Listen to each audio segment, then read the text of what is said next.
नमस्कार, मी सुनीता. स्वागत आहे तुमचं माझ्या यूट्यूब चॅनलमध्ये. आज आपण साबुदाणा आणि रताळापासून उपवासाचा एकदम नवीन आणि पोटभरीचा पदार्थ बनवणार आहोत. तर काय आहे हा पदार्थ पाहण्यासाठी रेसिपी कुठेही स्किप न करता पूर्ण बघा. तर चला व्हिडिओला सुरुवात करूया. तर सुरुवातीला इथे आपण 2 रताळ घेतली आहेत आणि आता या रताळांच्या साली काढून घ्यायच्या आहेत.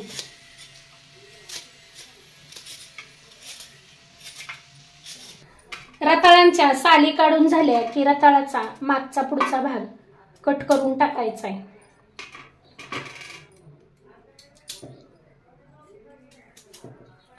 रताळी साली काढल्या की आपल्याला कळतं रताळी किडकी आहेत का.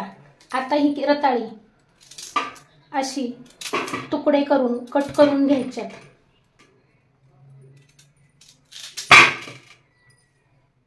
आता ही कट केलेली रताळी एका कुकरमध्ये घालून घ्यायच्यात आणि याच्यामध्ये थोडंसं एक अर्धा ग्लासच पाणी घालायचंय आणि झाकण लावून मीडियम गॅसवर 1 शिट्टी करून घ्यायचे. मीडियम गॅसवर 1 शिट्टी करून घेतली की रताळ चांगली शिजतील. आपली रताळी शिजत आहेत तोपर्यंत आपण इथे बघा मी 1 वाटी साबुदाणा घेतलाय. कढई चांगली गरम करून घ्यायची आणि हा साबुदाणा फक्त 1-2-3 मिनिट आपल्याला गरम करून घ्यायचा आहे. साबुदाणा भाजायची गरज नाही. साबुदाणा गरम करून घेतला की मग तो मिक्सरला पटकन बारीक होतो. आता पावसाळ्याचे दिवस आहेत आणि साबुदाणा थोडाफार सादळलेला असतो. तर इथे मी हा साबुदाणा 2-3 मिनिट फुल गॅसवर गरम करून घेतलाय.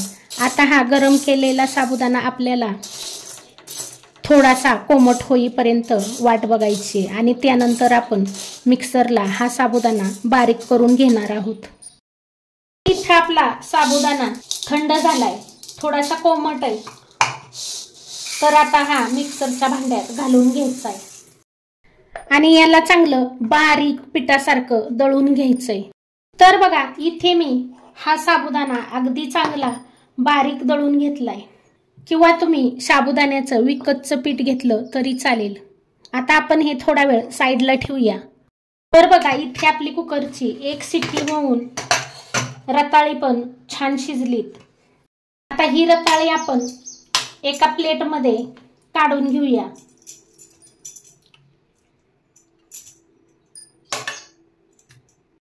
त्यानंतर मी इथं पाऊण वाटी बारीक चिरलेला गूळ घेतलाय. आपण 1 वाटी साबुदाणा घेतला होता तर पाऊण वाटी गूळ घ्यायचा आहे, कारण रताळी सुद्धा गोड असतात. आता मॅक्चरच्या मदतीने आपल्याला गूळ आणि रताळी एकत्र मिक्स करून घ्यायच्यात किंवा तुम्ही पुरण यंत्रात वाटून घेतलं तरी चालेल.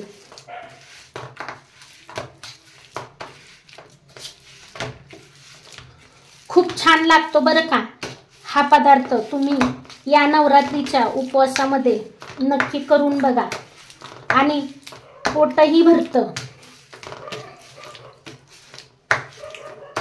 तर बघा हे चांगलं असं मिक्स करून घेतलंय. गुळाच्या किंवा रताळ्याच्या गाठी राहिल्या नाही पाहिजे असं हे छान मिक्स करून घ्यायचं. त्यानंतर आता याच्यामध्ये आपण जे हे साबुदाण्याचं पीठ करून ठेवलंय ते पीठ घालायचं आणि याचा गोळा बनवून घ्यायचा.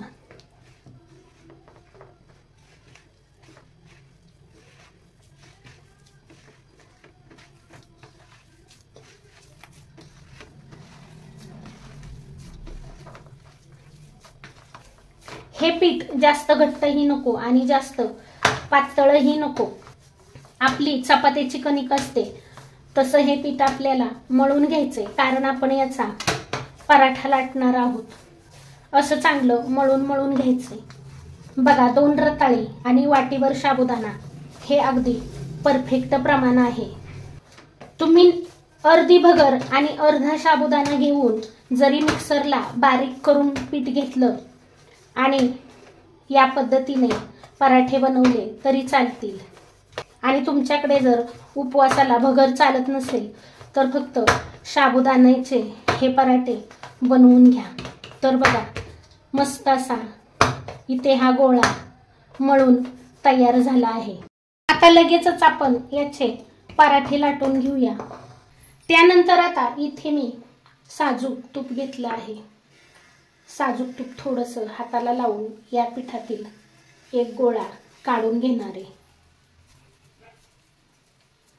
त्यानंतर आता इथे माझ्याकडे साबुदाण्याचं पीठ होतं। या पिठामध्ये हा गोळा बुडवून घेणार आहे आणि याचा आता आपण हलक्या हाताने पराठा लाटून घेऊया।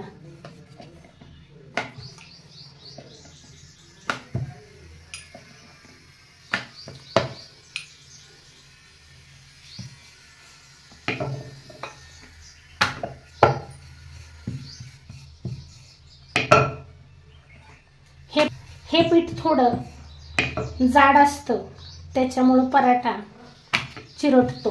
बघा अगदी कमी पिठावर आपला पराठा लाटून झाला आहे।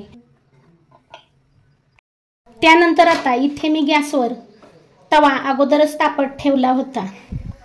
आपण चपाती भाजतो त्याप्रमाणेच हा पराठा भाजून घ्यायचा आहे। आमच्याकडे उपवासाला तेल खात नाहीत म्हणून मी तूप लावत आहे। तुमच्याकडे तेल खात असतील तर तुम्ही तेल लावले तरी चालेल। एका बाजूनी पराठ्याला असे फोड येऊ लागले की पराठा पलटी करायचा आहे आणि त्यानंतर या पराठ्याला तूप लावून घ्यायचे। हा पराठा खायला सुद्धा खूप सुंदर लागतो आणि दिवसभर मऊ राहतो।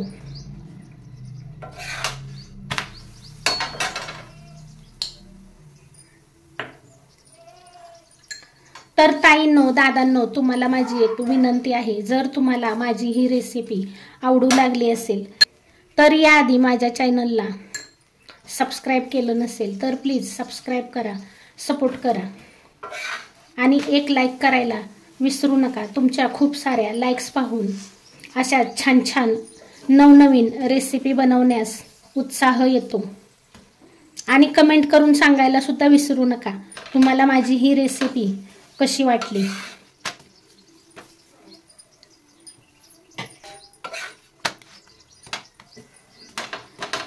चपाती सारखाच हा पराठा उलट-पुलट करून भाजून घ्यायचा आहे आणि चपाती सारखाच पातळ लाटायचा आहे। जरी तुम्ही चपाती सारखा पातळ लाटला ना तरी दिवसभर मऊ राहतो आणि तुम्ही जरी जाड लाटला तरी चालेल। आता हा पराठा मी दोन्ही बाजूंनी भाजून घेतलाय। आता हा आपण प्लेटमध्ये काढून घेऊया। तर बघा किती सुंदर पराठा तयार झाला। याच पद्धतीने मी तुम्हाला अजून एक पराठा बनवून दाखवते। अगदी कमी पिठावर हा पराठा लाटून तयार होतो।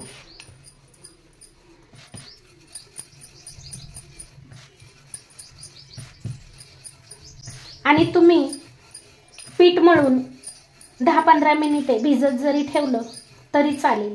बघा किती सुंदर आपला पराठा लाटून झाला।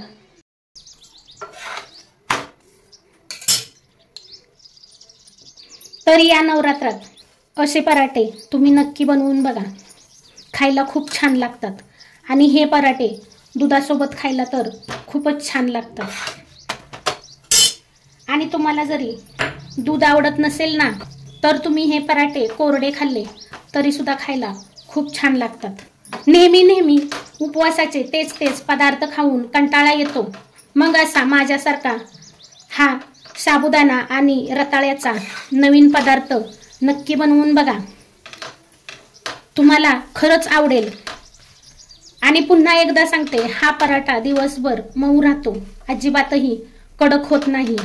अगदी तुम्ही आजी आजोबांना जरी हा पराठा खायला दिला ना तरी ते सुद्धा हा पराठा खाऊ शकतील, एवढा हा पराठा मऊसूत तयार होतो। तर बघा मी तुम्हाला इथे 2 पराठे बनवून दाखवले। आता मी माझे उरलेले पराठे बनवून घेते। तर बघा मी इथे घेतलेल्या साहित्यात 4 पराठे बनवून तयार झाले आहेत।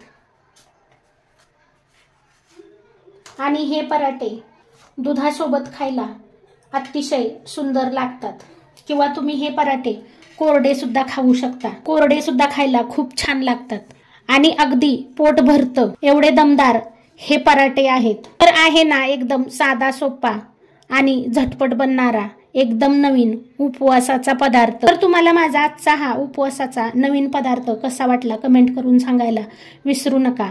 पदार्थ आवडला असेल तर याआधी माझ्या चॅनलला सबस्क्राईब केलं नसेल तर प्लीज सबस्क्राईब करा, सपोर्ट करा. मला तुमच्या सपोर्टची खूप गरज आहे आणि एक लाईक करायला विसरू नका. रेसिपी पाहिल्याबद्दल खूप खूप खूप धन्यवाद. पुन्हा भेटूया अशाच एका नवीन छानशा व्हिडिओसोबत. तोपर्यंत बाय बाय.